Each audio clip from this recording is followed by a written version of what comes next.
This is a 100-meter dash involving Carmelita Jeter and Veronica Campbell-Brown from Jamaica, among other sprinters from about 2 years ago.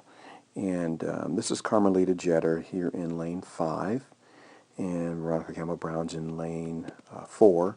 And there are some other pretty good sprinters as well. They're all world-class athletes. But I want you to look at a few things regarding how the athletes all express drive phase and then high-speed mechanics.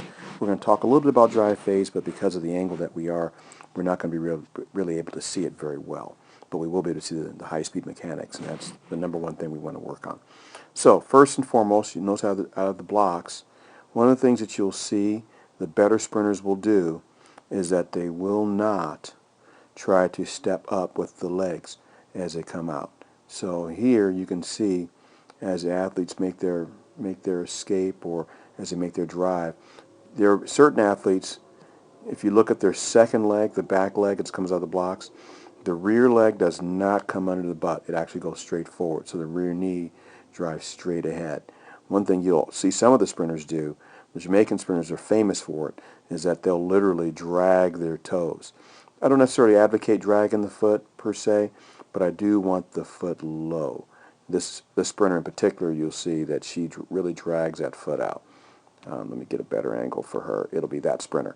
And you'll see that she'll literally drag that second foot through and put it down. And there's a reason for that. She's dragging that foot in order to get that foot to the ground fast, because at the beginning of the race, you're spending more time on the ground anyway, and that's the whole concept behind it. So anyway, be it as it is, as we work our way through, and you'll see that athletes are beginning to accelerate through. And one of the things we want athletes to understand out of the blocks, we do not want to overly coach or overly stress staying low. That's actually a misconception.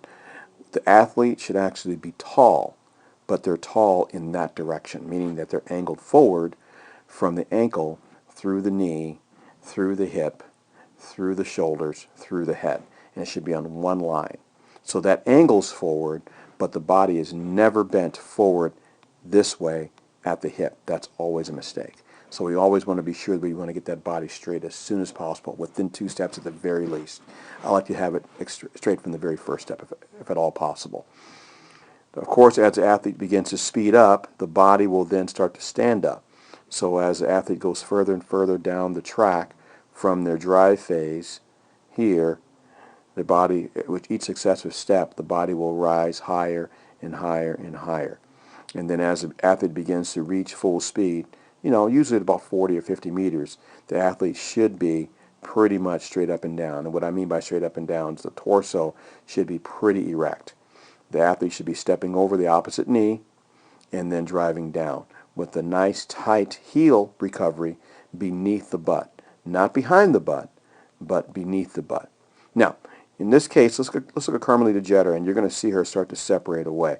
And there's a couple things that she does that distinguishes her from many of the other sprinters. First and foremost, one of the things that you're going to see with her is, number one, she really drives her legs up high. And we have to understand how and why this happens. At this point, you're going to see her femur bone is probably, I would say, and this is a rough estimate, right about 90 degrees relative to the ground. And that's pretty good.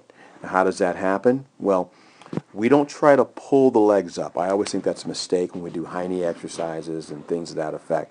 And that's why 95% of people that do the A-skip drill do it wrong.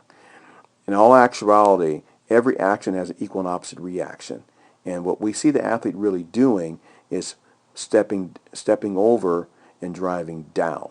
Now, if you look, as she works her way through, she's actually driving down with that front leg. If you look, as her front leg comes down to the ground, even before she touches the ground, you're going to notice that her, in this case, stance leg, the one that hits the ground, as it begins to touch the ground, you're going to notice her stance, there's her stance foot right there. As she begins to touch the ground, you're going to see that as her stance leg touches the ground, her trailing, or in this case, the swing knee, in this case, which is going to be that knee there, it's caught up with the knee of the stance leg. That's critical to understand that, because if you don't do it, you're going to have difficulty. So remember, that has to be caught up. It cannot lag behind. One of the things that you're going to see is that as her body reaches full foot support, where her foot begins to actually bear her weight, and you notice she's at full foot support because when a person's at full foot support, their foot will pretty much be underneath their head, and it'll be right about where the buttocks is or the hips are, because you cannot push until your hips are over your feet. So as you can see here, here's her head, and then there are her feet, and they're almost right directly beneath.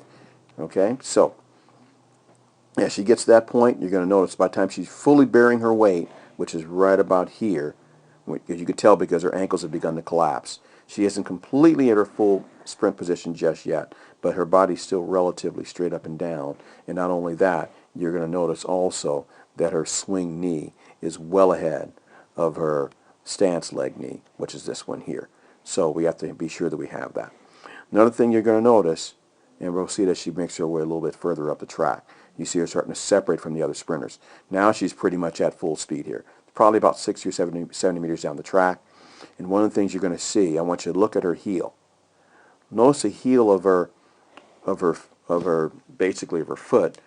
Her heel never comes up to the level of her crotch.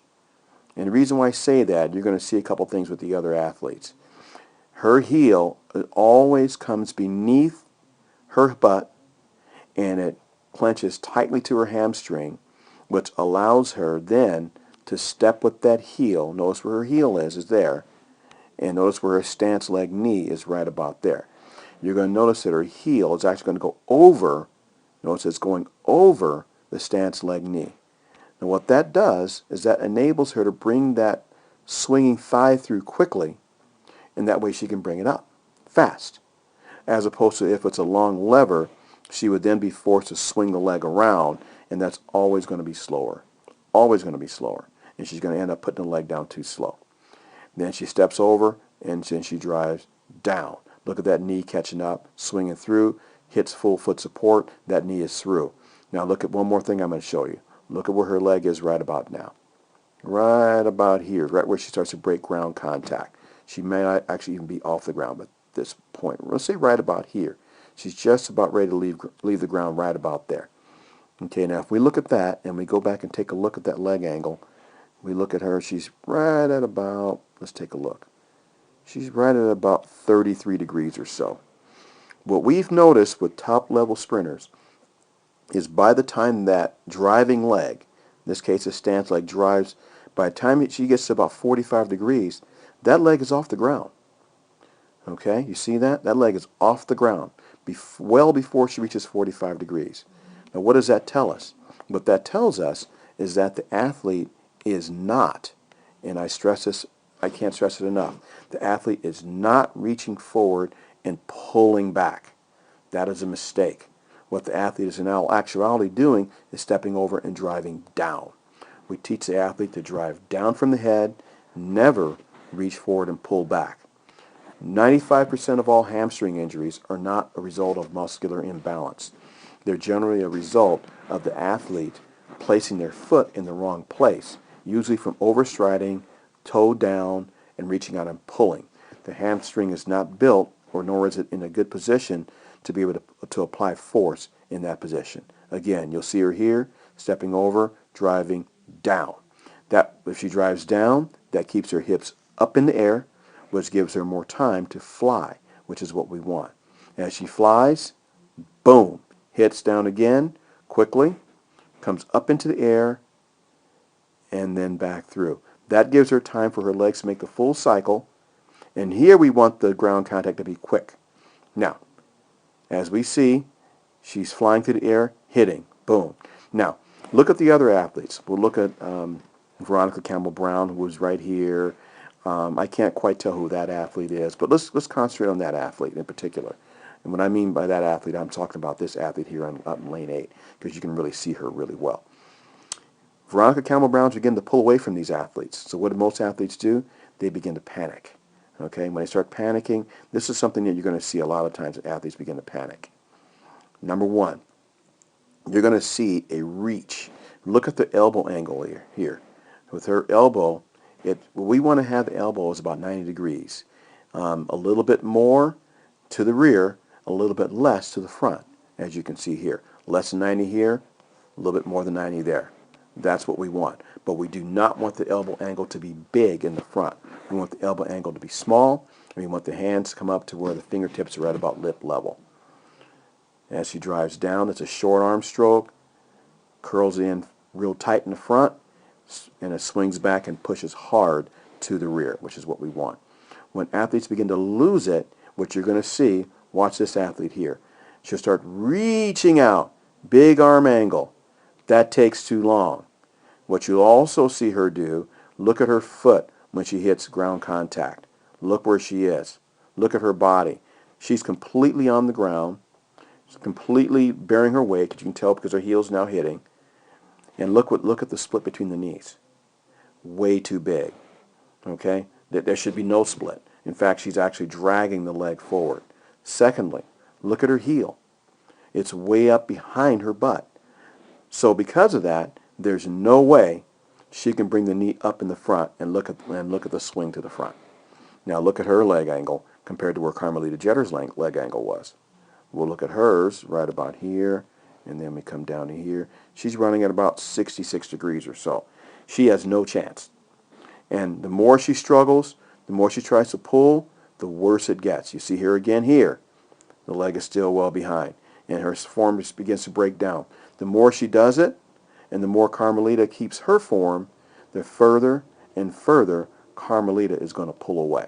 And you're going to see that not only with her, you see it on Veronica Campbell-Brown, same thing. Look at her. Same issue. Oops, wrong one. Same issue with her. Full foot support, look at the split between the knees. That is always a mistake. If she does that, running against a sprinter like Carmelita Jeter, who executes properly with about the same amount of physical strength and talent, the athlete who has a big leg split and is leaned over, as you can see, they're letting their heels coming up behind their butts too much, and there's no way. Again, look at her. And she's got pretty good leg lift, all things considered, but it's not going to be good enough. You can look at the difference on her leg lift at maximal height as opposed to her leg lift, and there's no comparison. It's just not even close. So not only can she not lift her legs up correctly, but her foot placement on the ground is just going to be too slow. We know from research has already shown us that trying to push off the ground is always slower than hitting in front. So we want to train the athlete to step over, drive down, hit the ground hard in the front, and bounce back up. What slows you down is not turnover. What slows you down is gravity. And so as we hit, keeps the hips up nice and high, steps through, clears the leg, keeps the hips up nice and high. The other athletes lose it, and they start to fall forward, and because they're falling forward, they're going to fall further and further and further behind, and the race is going to go away from them. And again, you get a sprinter who sprints correctly versus the other sprinters who do not. The other sprinters have zero chance of winning.